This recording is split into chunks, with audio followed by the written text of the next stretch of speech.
and welcome back. We are here with video number 5, and thank you for following along with me all the way up to this point. By now, I know you're making music, and it's your music. Absolutely. I want to make a comment.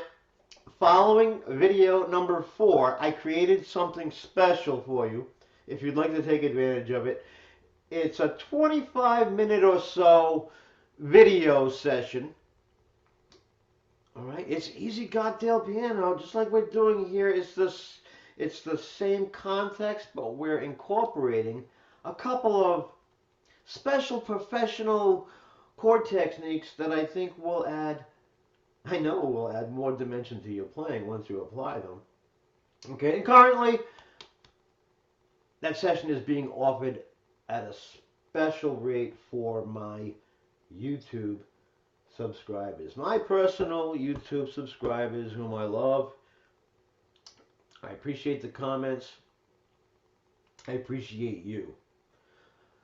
So, if you've made it to video number 4 and you've been having fun with these strategies, I highly suggest you take advantage of that session. It comes with a supplement. Just click the link below and it'll take you there. All right. A little recap. We always do that, right? We do a lot of repeating, don't we? A lot of repetition. Yeah. It's the mother of learning. Yeah, so C major 7, D minor 7, E minor 7, F major 7.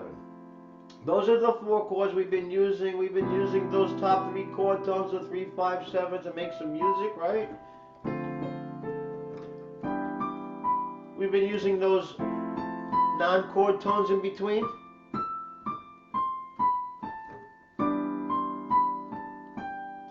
Sometimes a little grace note using those non-chord tones, resolving to the chord tone.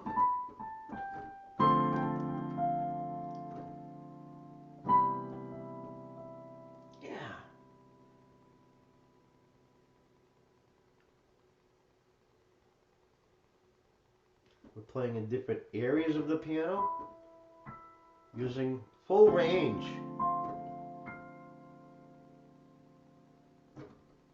Let's take one of those. Okay, so here's the C major 7. We've got the 3 tones. The pedal is down, making some of that music for us, right? While it rings on, repeat this structure. Take your time, nice and slowly. Pedals down. You can even roll this chord if you like. 1, 2, 3, 4, like that. That's nice. You don't have to roll it, it's up to you.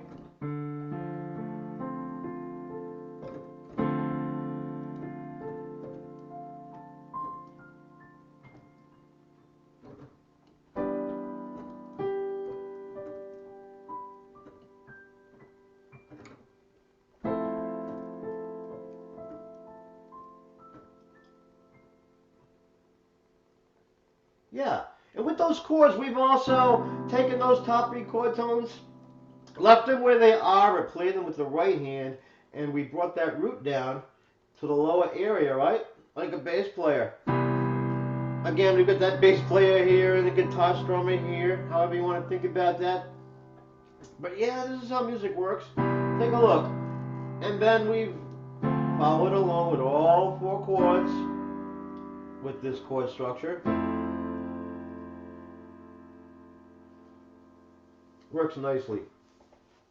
Also, we did the switch, right? We referred to this as the switch, where we went back and forth between this and this, right? Back and forth between the 3, 5, and 7 being played with the right hand and the root with the left, to the entire original way we played the chord, which gave us some extra richness, and this right hand was free to make some music, right?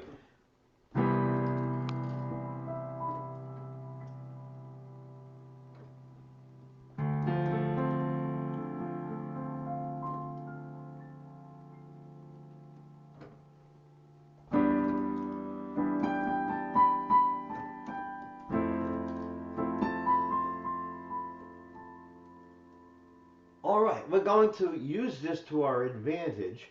We're actually going to play in a cocktail piano style that you'll hear the pros play time and time again. And we're actually kind of doing it already. You know, when we played this chord this way and then we moved to the switch, you know, like this. All right. Well, we can do that without actually playing this right hand here if we don't need that extra fullness here. How do we know if we need that extra fullness? If you want it, you are the artist. Yes. All right. Now, when we make this move, we are actually playing with this technique. We're going to free the right hand. We're going to play that root. Then we're going to play the chord. And this is what is commonly referred to as stride. You've heard the phrase stride piano? Okay. Well, here we are. We're playing a bass, a root in the bass, along with the chord here. And this right hand is free. Free. Okay? So, we're not playing this on beat one. We're playing just this and then the chord. Your right hand can stay in this area.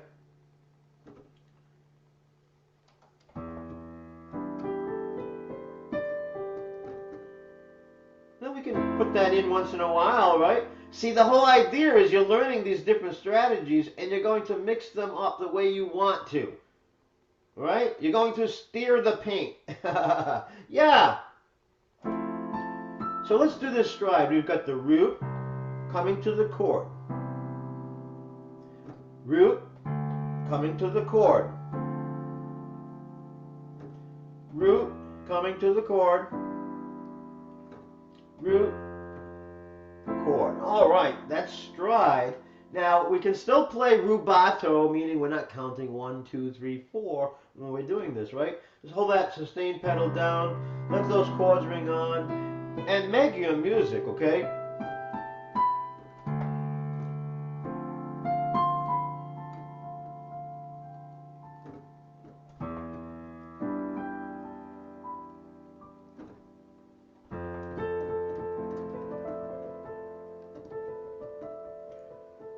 By the way, this is a nice little pattern. It's a nice little exercise for your fingers. When you're playing this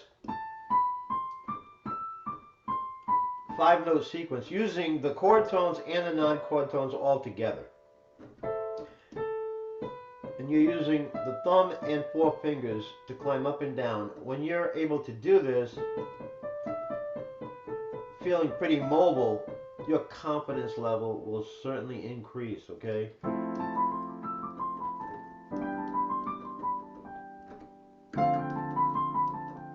Start slowly.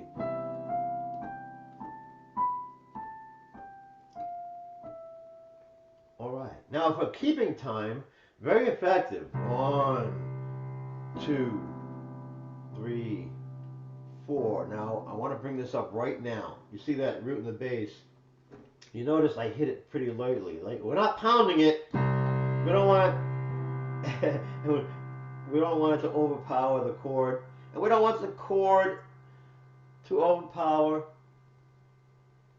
our improvisation, right? Nice and lightly. We're in a low, powerful area of the piano, okay?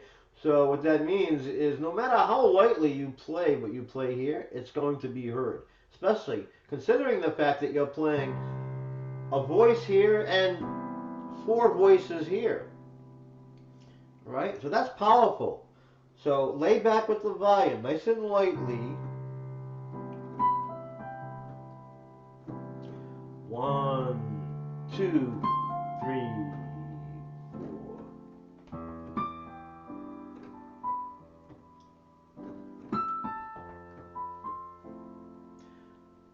Yeah. By the way, when you're playing these chords, whenever you're playing them, if you're playing them straight on like this, or you're playing the roots, and then coming in with the chord. Feel free to play these chord tones separately. It adds some dimension to your playing.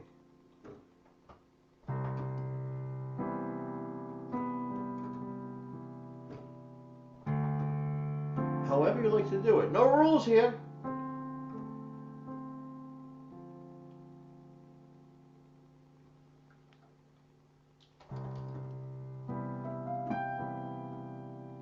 Notice we don't have to go back and forth all the time. Root, chord, chord, chord works nicely. Or just simply lay the root down, bring the chord in once. If you're playing rubato, just let it happen, okay?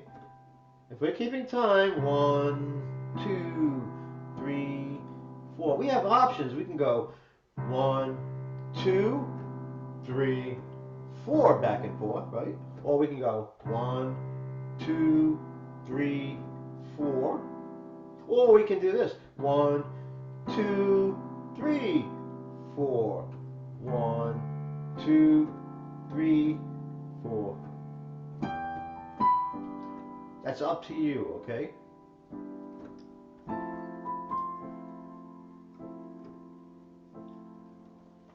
You see, we're playing in this style. We're playing in this style.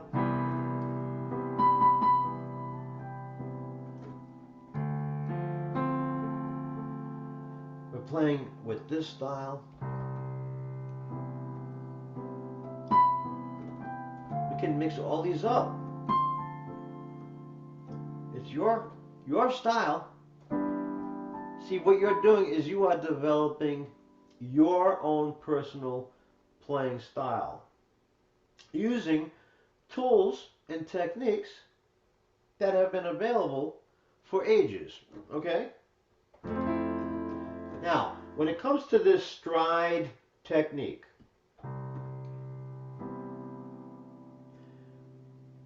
you have the option of coming to the complete chord,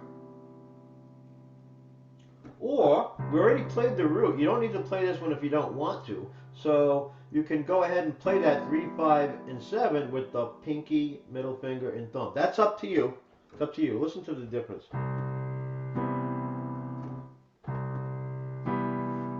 It's subtle, right? It's a little fuller with that C, but that's choice. Now, I'm playing the C major chord without that 7, okay? Same position as the 3, 5, 7. We've got the C major chord here. Now, what if I play one after the other? Now, there's more harmonic motion.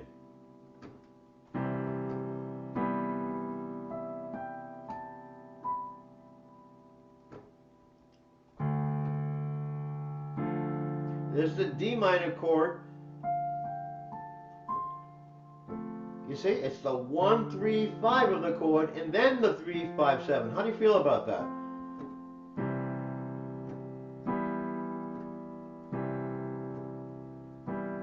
As we go through these techniques and strategies, you know, what comes easier to you, go with that, and then, you know, challenge yourself a little bit. But we're doing so much here in this series that just grab one little technique or two, and, you know, you've got it made for a while. So, here's the D minor, here's the E minor.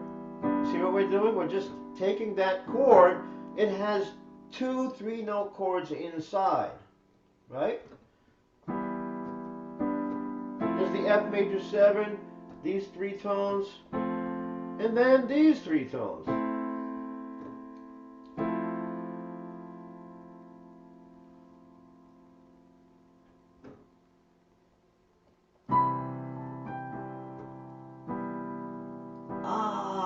Works nicely, doesn't it? Watch.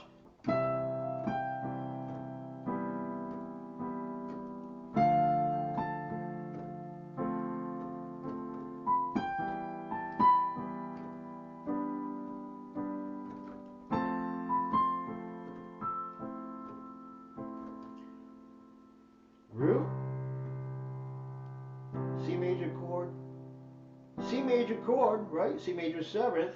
We add that 7 when we move from this to this. So we've got 2 positions inside.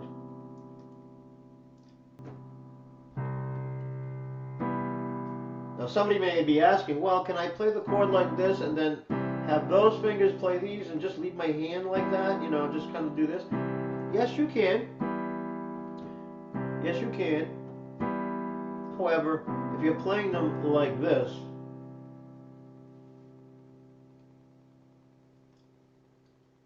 for some reason during your playing, if you want to climb this way, it's going to be easier with this finger.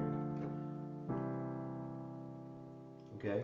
From this point of view, it's a little more challenging to play that chord in between.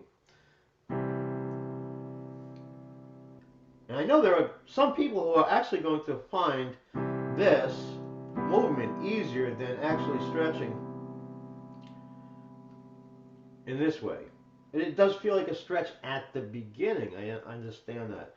By the way, we're going to do a little sidebar here because I value your comments and I've done some communicating with a few folks, and here's something that's coming up regularly, and I would expect this. I would expect this. If your hands are not used to these formations, it's going to take some settling in. It really is. Now, especially when we're skipping chords, okay, this is a little easier. I understand that, because once your position is lined up here, your fingers are lined up, you simply sort of, I'm exaggerating the move here, you can just kind of simply place that same position on the next chord, right? Sort of like your fingers are frozen. I don't like to use that word too much because I don't want you to feel tight, okay? I want your fingers to be loose. Okay. The challenge has been coming more so when we are moving from one chord to another chord that's not quite next to it. And here's what I have to say to this. I really do get this. I really feel for you here. And here's something you want to pay attention to. Let's use an analogy, okay? If you were actually walking up to a door and you were going to turn that doorknob to open the door. Imagine the scene, okay? You are walking up to the door. Do you walk up to the door so that you are right next to it and then extend your arm up suddenly and then abruptly go grab the doorknob? Or do you smoothly make your way, your arm makes its way to the doorknob, your hand positions itself around, your fingers claw the doorknob and turn, right? You see, you can't play a chord if it's not under your fingers. You can't turn that doorknob unless it's inside the palm of your hand with your fingers curled, right? You wouldn't make a fist to turn the doorknob. You can't turn the doorknob when the hand's not even close to the doorknob. So let's bring that into play here. Let's say I want to move from the C major 7 to this F major 7. What I'll encourage you to do is, once you play this chord and you lift your hand up, in little microseconds, just study what your hand does as it releases that chord. Does it relax? Does it do something like this and go to a, what feels normal, and then stretch again to the next chord? Because what can happen is a little fumbling, or you're looking for it again. So what I'm going to suggest is maintain this position. Again, I use the term, conservatively, freeze those fingers, don't tighten them, just maintain the position, the form. Okay? Okay? So we're simply going to, in mid-air, approach that next chord with that position. We're going to come in for a landing right on it. That's the practice routine right there. Study what your hand position is now. Look at the fingers. See if they change when you lift your hand up. It is a normal reaction to do that, because if this position, if you're new at this and it feels a little uncomfortable, it's going to be quite normal for you want to relax a little bit before you play the next chord, but now you're not in position. So this is a very important technical concept. So we want that chord under our fingers by the time we even hover over this area, okay? We want the chord, it's already under my fingers. Can you see how it's already under my fingers? This is the routine you want to practice.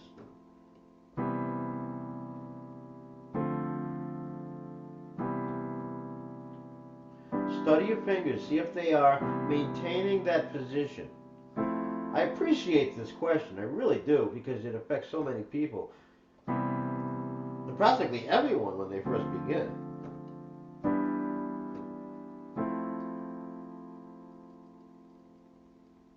Yeah.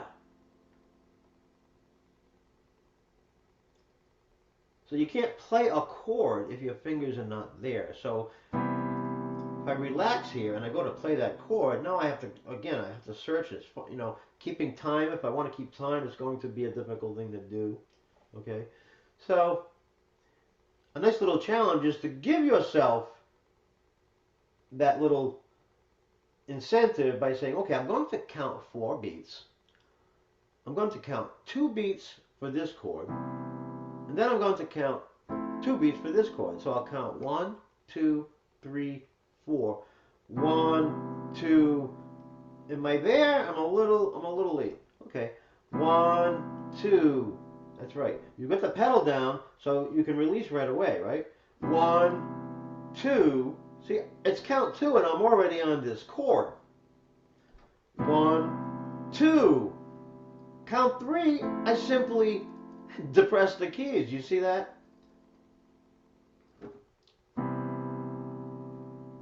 By the way, one more thing here. Now that we're getting more and more into things, when you play these chords, your entire arm should not be a part of the process. You should not be pushing down with the arm like this, like a lever. Okay? We want our wrist. We want everything supple here. Okay, a little wrist motion, finger motion, and hand work together. Okay? Our arm is a lever this way. Okay? Our arm moves us this way. And when we're playing really strongly, yes, it can come into play. However, it should not be up and down like this. Okay? You know how, like, someone who's playing with a yo-yo for the very first time, a little child with a yo-yo, make it go up and down. They move their body up and down too, as if it's making the yo-yo move. It's not necessary to make that extra movement. Yeah. All right, so we're playing this stride. We have these choices, right? We can play the full chord. We can play the 3-5-7, or we can play the 1-3-5, then the 3-5-7 of the chord. You see? It's all inside this.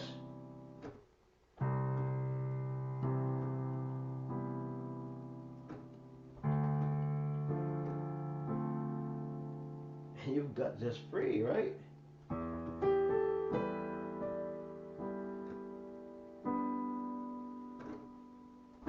Alright. This time I decided to play the chord here. You see? No rules.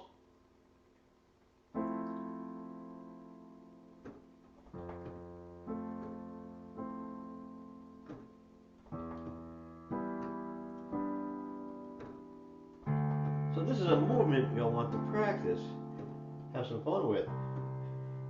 You know, the great thing about all these little techniques and practicing, practice is a word that sometimes it scares people a little bit. Practice sounds like hard work.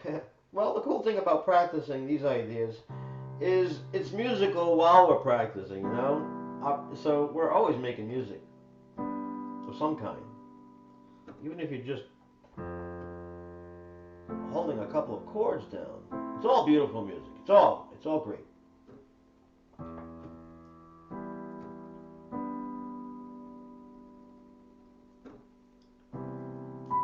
So we can mix it up, right?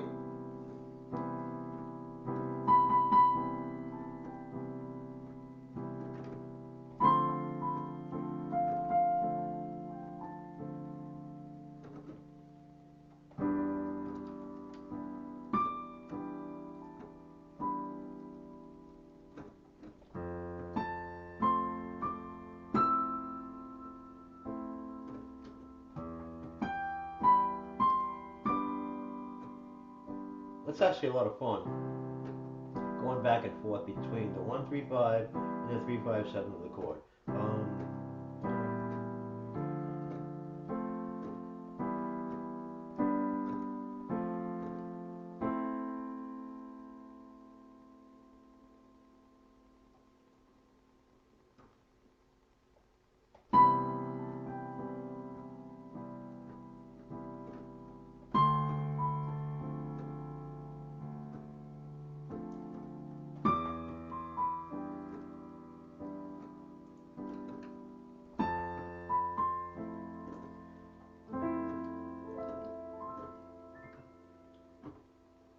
By the way, you can have a lot of fun with these chord tones by simply climbing up the entire keyboard, right? Here we have the root and this 3-5-7 here. You get that pedal down, creating some of that music for you, right? Okay. Let's break these up.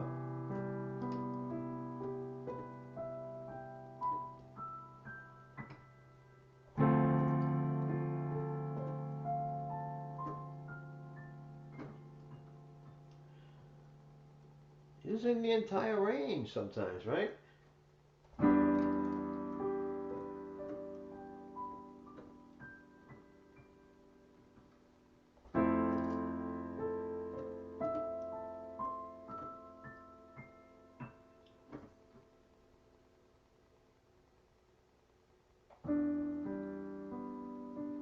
Just breaking these chord tones up like this with the pedal and keeping time. Listen.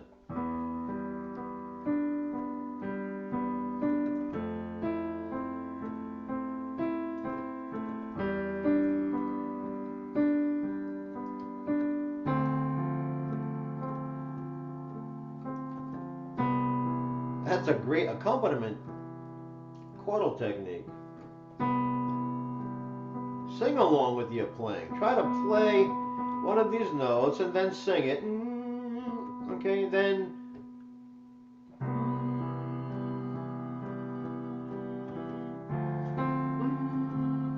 there you go. That's one of those chord tones. This is really great for your ears. For example, here we have an E minor 7, right? Pick one of these chord tones. Okay, there's a B. Sing that note.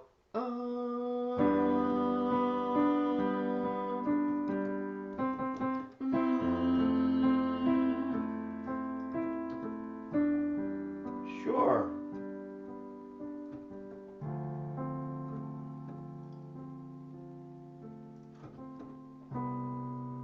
You may want to accompany someone sometime, including yourself, right? So we have all these great things we can do. Again, you may want to take advantage of the chord strategies in that video that I told you about. Just click the link below, and that'll add to your piano playing toolbox. Yeah. It comes with a supplement too, so you can check that out as well. This is a nice movement.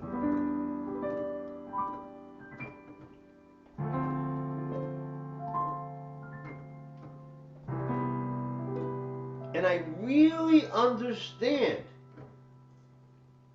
I've been playing for a while, and if you're just starting, okay, getting your hands to those positions quickly can be challenging. So, again, this goes hand in hand with what we mentioned a little while ago about being ready, right?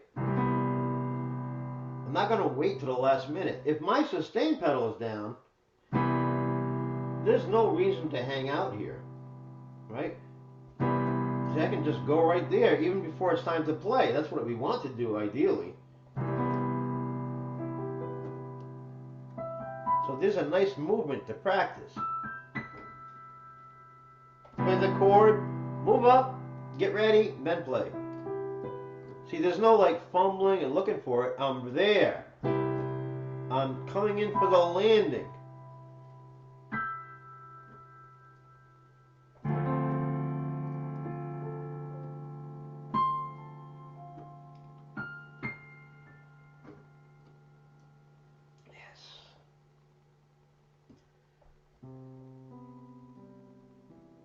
We mentioned breaking these chord tones out. This is an arpeggio. We don't need to remember these words, but an arpeggio is a broken chord. With that pedal down, the sustain pedal down, this is nice.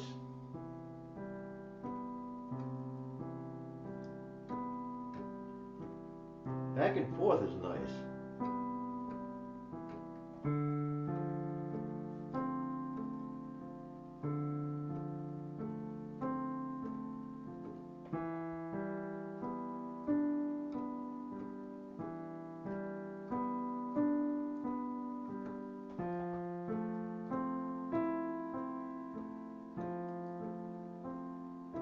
This may sound familiar.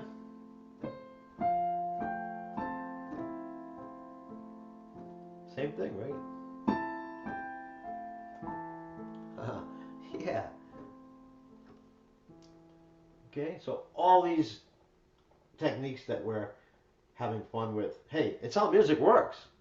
Okay, so everything we're applying to, I want you to remember, to these chords, everything we're applying to these chords, you can apply to other chords, all right? We're just sticking with this right now. It's kind of a safety net for us, but there's so much to it, right? There's so much we can do with it. We can paint all kinds of color with these 4 chords.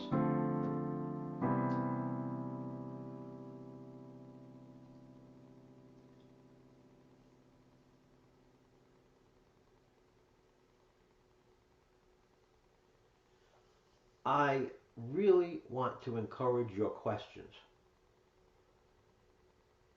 I want you to know I'm here because I enjoy making the connection. I really do. You know, the fact that you are here, I may have never met you. Okay, we haven't. But the thing is, I know why you're here. You're enjoying music. You want to make. You want to. You know. You want to make music. You want to be involved with this, and I am grateful for that. So if you have questions, you know, go ahead and yeah, share them with me. Share them with me. I'm going to read them all. You notice when I went for that chord, I didn't hit it head on right away. I just kind of like that. Sometimes I like to.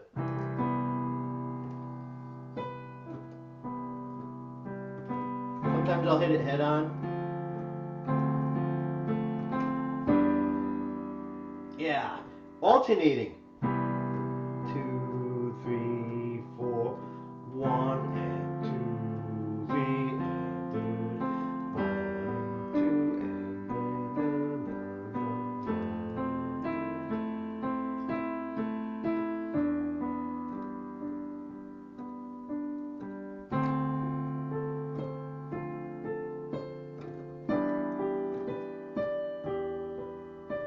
So if you're up here and you're playing the chord, however you're playing it, and you feel inspired to just go ahead and play that root a little to give you a little more substance, you do that. You do that. Okay? Now here's one thing that's very important that I convey. From my perspective, this is important. Don't wait for permission to play something. If you have an idea that seems like it's a little out of the context of what we've talked about, you say, oh, wait a minute, maybe I'm not ready for that. No, no, no. The idea came to you, so you're ready for it. All right? If you do something a little bit, you know, outside the box, for example, let's come up with something. Okay, here's our chord. And you say, wait a minute. Oh, This is the 357, not this. But that sounds good. I wonder if I should be doing that. Does it sound good? Are you there? Yes, you should be doing that. Okay? Creativity does not place chains on your hands and wrists, okay? No handcuffs here. So you have permission. Just like when you got your first coloring book.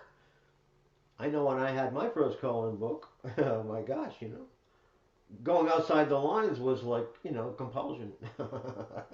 I was obsessed with going outside the lines because I didn't know how not to. All right? Yes. So think like a child. This is your canvas. These are your paints. You are finger painting.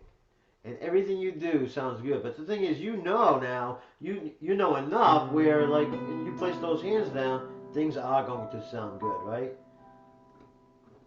Even if you're doing something in the house and, you know, you want to relax for 2 or 3 minutes, and you go to the piano, it's like, you know that what you play is going to sound decent. And it's a nice way to relax and get ready for the next part of your routine.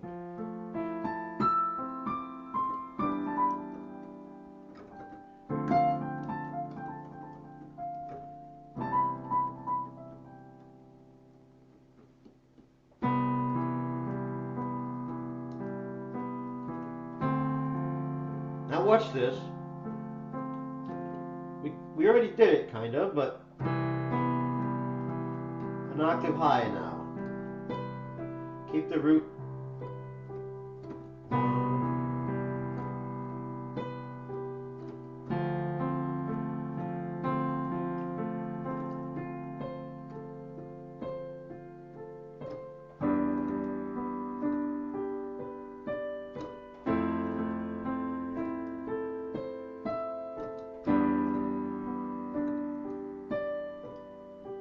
So here I'm counting 4, 1 and 2. I'm playing 2 notes to every beat. Those are eighth notes. 1 and 2. But we don't need to think about it right now.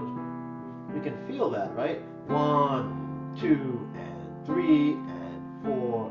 1 and 2 and 3 and 4 and 2 and 3 and 4 and challenge yourself a little. Okay, play the chord. 1 and 2 and 3 and how about the 4 end up here? 4 and 1 and 2 and 3 and 4 and oh, that was different. 1 and 2 and 3 and 4 and haha, nice. 1 and 2 and 3 and 4.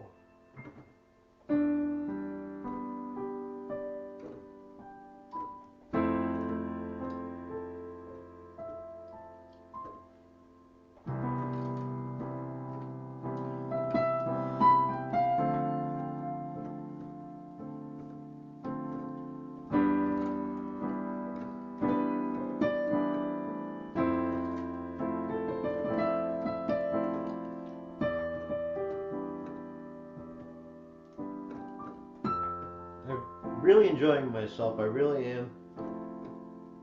Having this connection with you.